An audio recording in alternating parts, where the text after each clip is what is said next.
Hi friends, இன்றைக்கி நம்ம சேனலில் ஒரு புட்டு ரெசிபி தாங்க பார்க்க போகிறோம். இப்போ குழந்தைங்கள்லாம் லீவில் எல்லாம் வீட்டில் இருப்பாங்க. நமக்கு ஒரு ஹெல்த்தியான நம்ம புட்டு செஞ்சு கொடுக்கலாம். நம்ம ஒவ்வொரு நாளைக்கு ஒவ்வொரு விதமான புட்டு நம்ம செஞ்சு கொடுக்கலாம். ரொம்ப ஹெல்த்தியாகவும் இருக்கும். வாங்க அதை எப்படி செய்யலான்னு பார்க்கலாம். ஃபஸ்ட்டு ஒரு கடாய் அடுப்பில் வச்சுக்கோங்க. புட்டு மாவு இருக்கு இல்லைங்களா, அதை எடுத்துக்கோங்க. நான் 2 கப்பு எடுத்திருக்கேன்.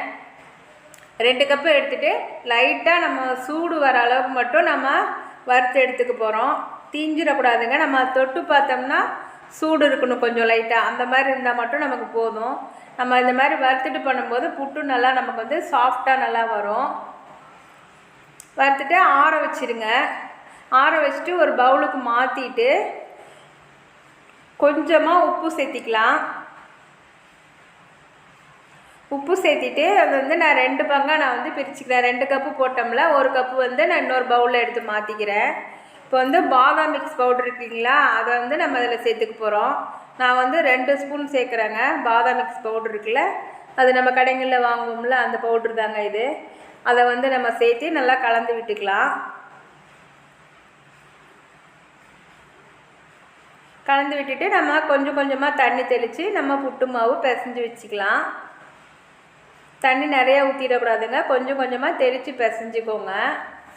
நம்ம சர்க்கரை சேர்த்திக்கலாம். நான் 2 ஸ்பூன் மட்டும் சர்க்கரை சேர்க்குறேன். உங்களுக்கு எப்படி இருப்போமோ அந்த மாதிரி சேர்த்துக்கோங்க. சர்க்கரை பதிலாக நீங்கள் வெல்லம் கூட சேர்த்து பண்ணி கொடுக்கலாம்.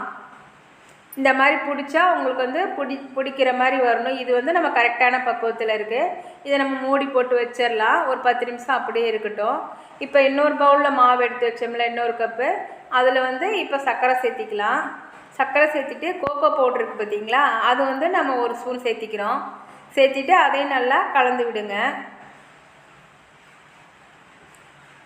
தேங்காய் துருவல் சேர்த்திக்கலாங்க. நம்ம இப்படியும் சேர்த்திக்கலாம், இதோட மாவோடய சேர்த்திக்கலாம், நம்ம தனியாகவும் சேர்த்திக்கலாம். இப்போ நான் கொஞ்சம் மாவோட கொஞ்சம் தேங்காய் துருவல் சேர்த்திருக்கேன். சேர்த்திட்டு நம்ம தண்ணி கொஞ்சம் கொஞ்சமாக தெளிச்சிட்டு அதையும் அது மாதிரி பிசைஞ்சிட்டு ஒரு 10 நிமிஷம் வச்சிடலாம். இப்போ 10 நிமிஷம் ஆயிடுச்சுங்க. புட்டு மேக்கர் இருக்குல்ல, அதை நம்ம எடுத்துகிட்டு தேங்காய் துருவல் கொஞ்சமாக சேர்த்திக்கலாம். உங்களுக்கு எவ்வளோ விருப்பமோ அந்த அளவுக்கு நீங்கள் தேங்காய் துருவல் சேர்த்திக்கங்க. இப்போ பாதாம் வச்சு மிக்ஸ் பண்ணி வச்சுருக்கோம்ல, அந்த மாவை எடுத்து இப்போ நம்ம அதை சேர்த்திக்கலாம். அது கொஞ்சம் சேர்த்திட்டு மறுபடியும் தேங்காய் துருவல் சேர்த்துக்கோங்க. இந்த மாதிரி நம்ம லேயராக சேர்த்திக்கலாம். சேர்த்திட்டு ஒரு 10 நிமிஷத்துலேருந்து ஒரு 7 நிமிஷத்துக்குள்ளே நமக்கு புட்டு ரெடி ஆயிருங்க. நம்ம தண்ணி கொதிச்சதையும் இந்த புட்டு மேக்கரை வச்சோம்னா மேலே ஆவி மாதிரி உங்களுக்கு வரும். வந்துச்சுன்னா உங்களுக்கு ரெடி ஆயிடுச்சுன்னு அர்த்தம். இப்போ பாருங்கள், நமக்கு சூப்பரான பாதாம் புட்டு ரெடி ஆயிடுச்சு. இப்போ நம்ம சாக்லேட் புட்டு ரெடி பண்ணிக்கலாங்க. தேங்காய் துருவல் சேர்த்திக்கோங்க. நம்ம கோகோ பவுடர் போட்டு மிக்ஸ் பண்ணி வச்சுருக்கோம்ல, இப்போ அதையும் நம்ம சேர்த்திக்கலாம். சேர்த்திட்டு இது மாதிரி லேயராக வச்சுட்டு நம்ம சாக்லேட் புட்டு ரெடி பண்ணிக்கலாம். அடுத்து பீட்ரூட் புட்டுங்க. பீட்ரூட் நான் ஜூஸ் எடுத்துகிட்டு அதை இந்த புட்டு மாவில் கலக்கிட்டு நான் பீட்ரூட் புட்டும் ரெடி பண்ணியிருக்கேன். நம்ம அதுவும் ரெடி பண்ணிக்கலாம். அதே மாதிரி நீங்கள் கேரட் வச்சு கூட நீங்கள் பீட்ரூட் மாதிரி கேரட்டு வச்சும் நீங்கள் அந்த மாதிரி பண்ணலாம். குழந்தைங்க கீரைலாம் சாப்பிட மாட்டேங்கிறாங்களா, அப்போது நம்ம கீரை கூட ஜூஸ் எடுத்துகிட்டு நம்ம அந்த மாதிரி பண்ணலாம். இந்த மாதிரி குழந்தைங்க வீட்டில் இருக்கிறதுக்கு ஒவ்வொரு நாளைக்கும் ஒவ்வொரு விதமான புட்டு ரெசிபி செஞ்சு கொடுங்க. அவங்களுக்கு ஹெல்த்தியாகவும் இருக்கும். இது பார்க்கவும் கலர்ஃபுல்லாக இருக்கனால விரும்பி சாப்பிடுவாங்க. நாங்கள் போடுற ரெசிபிலாம் உங்களுக்கு பிடிச்சிருந்தா லைக் பண்ணுங்கள், ஷேர் பண்ணுங்கள், கமெண்ட் பண்ணுங்கள். எங்கள் சேனலுக்கு சப்ஸ்கிரைப் பண்ணுங்கள் ஃப்ரெண்ட்ஸ். பாய்.